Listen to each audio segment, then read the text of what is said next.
What are we doing, dude? What are we doing?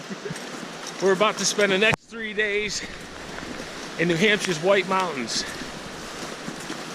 Going in at 55 degrees. We're going to be coming out at -5 degrees Fahrenheit. Major temperature swing. And we're hauling sleds. Rain and snow the whole weekend. Mine's over 100 pounds.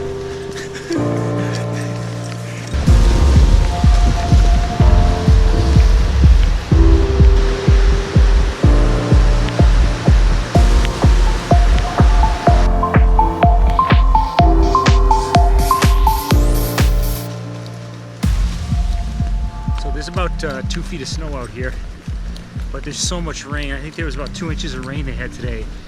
I don't know how well you guys can see it, but there's massive chunks of ice going down this river.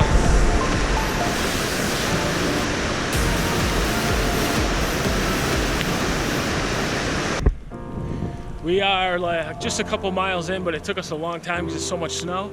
Had to switch over to snowshoes. Now we're way off trail. We just went through a pretty good swamp. Now we're heading up this hill, and there is a very, very strange breeze going on. It's like we left it and it was about 55 degrees and rain, and all of a sudden you get these bursts of wind that have to be upwards of 70 degrees. Like, no kidding, it's like tropical warm breeze. Very strange, but pretty cool. Doing some shoveling, trying to level up our spot. It got dark wicked quick. Still raining. Unseasonably warm. It's crazy that it's going to be -5 in a day and a half. This is crazy. Hey guys, got to tell you the truth here. We had some big plans for this weekend for filming and putting a good video together, but the weather has been actually just brutal to deal with. The amount of rain and then the quick change in temperature. It was a 60-degree Fahrenheit temperature swing that we're having to deal with right now, and it's actually just making it miserable to try and stay dry and then not freeze after.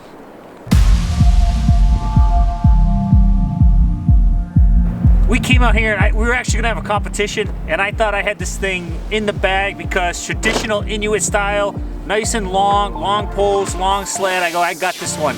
And he's got this enormous, big, heavy sled. It turns out I was all washed up. It really, there was almost no difference in how they pulled. And in fact, I think his version is better because when we were breaking trail and we had one set of snowshoe tracks that the sled had to follow, it actually, the narrow one wanted to tip into those tracks and almost tip over, where the larger, wider sled had no issue at all. So I actually think Craig won this one with his bigger sled, and it's actually more functional. You can fit more stuff in it. So I'll link down in the description some of the videos we got these ideas from. All the hardware we got at a general hardware store, PVC pipes to keep it stiff, and the belts we're using are just work utility belts.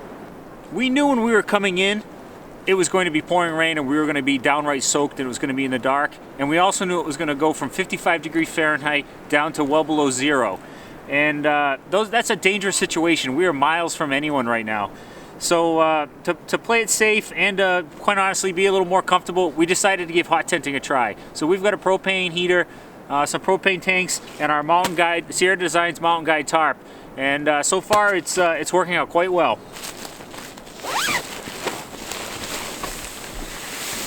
This is awesome. We're under the Sierra Designs tarp with a snow floor. Actually, it's pretty much ice right now. And we've got a Mr. Heater propane heater. You pick up these 1-pound propane tanks. And then also, because it's going to be so cold, it's 5 degrees out. I think it's -12 with the wind chill Fahrenheit. This is nothing but neoprene. But these sleeves go around the propane. So when the propane's going through the system, it gets colder than the air around it, but these actually freeze up to the point that they don't work.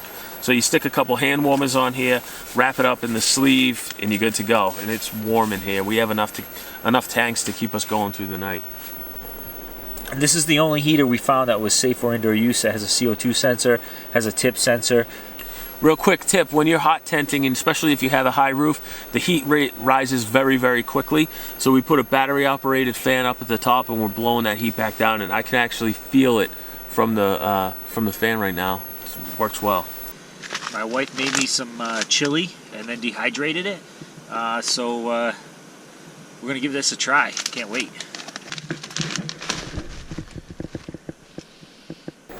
Shout out to our subscriber, Jay. Thank you for donating this jet boil. This is the second time I've used this, and I'm really starting to like this product. One thing I don't like is when you can't put just a regular pot on there. There's no surface to set a pot on, so you are forced to cook out of the actual canister. But what I do like is I find myself just throwing it back on and reheating my coffee, especially in tight quarters like this. It's very stable. There's nothing to tip off or slide off. Yeah, and it all fits inside itself. It's a very nice compact system, and it's even got the little temperature thing that turns color when it's hot. But I really like it. Turned into chili. Tastes like her chili. It's pretty cool. So I'm a grown man, and my parents still give me Christmas money. This year they gave me a little bit of cash and insisted that I buy something for myself, not for the household.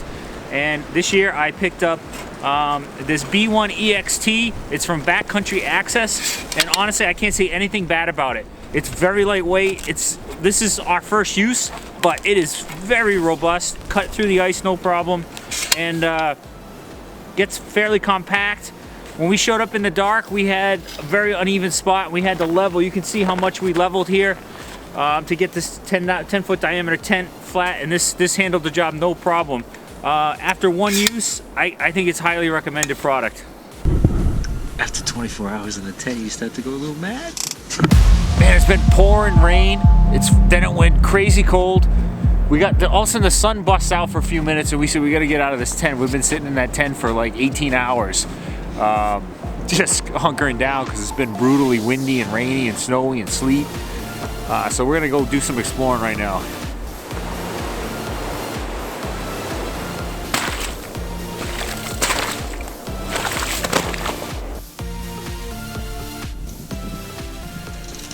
We're desperate, all right, man?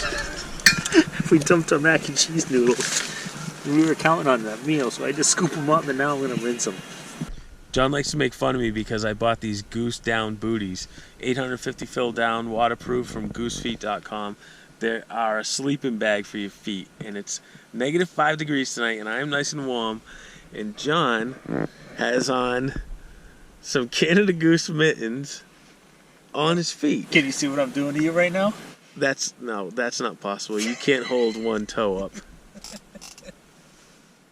Okay, day 3, guys. We're packing up. All we gotta do is pull the tarp down. All right, guys. Thanks so much for tuning in, and sorry we didn't have my face is not working, man. It's very cold. I can't move. We'll finish it. Let's just go. All right, guys. Thanks for watching. Sorry we didn't have a big production video, but hopefully you got some good tips from this. It's very cold right now. We're just gonna break the tent down, put it on our sleds, and make our way out of here. As always, be alive outside. Standing up without the stick.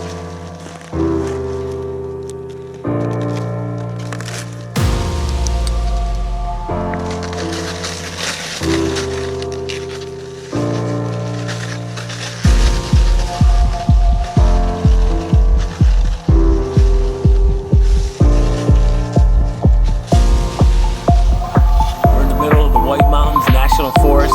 It's sub-zero temperatures, and we're hot tenting. We're here in the middle of the White Mountains National Forest. It's sub-zero temperatures, and I'm stuck here in a tent with Kreggles.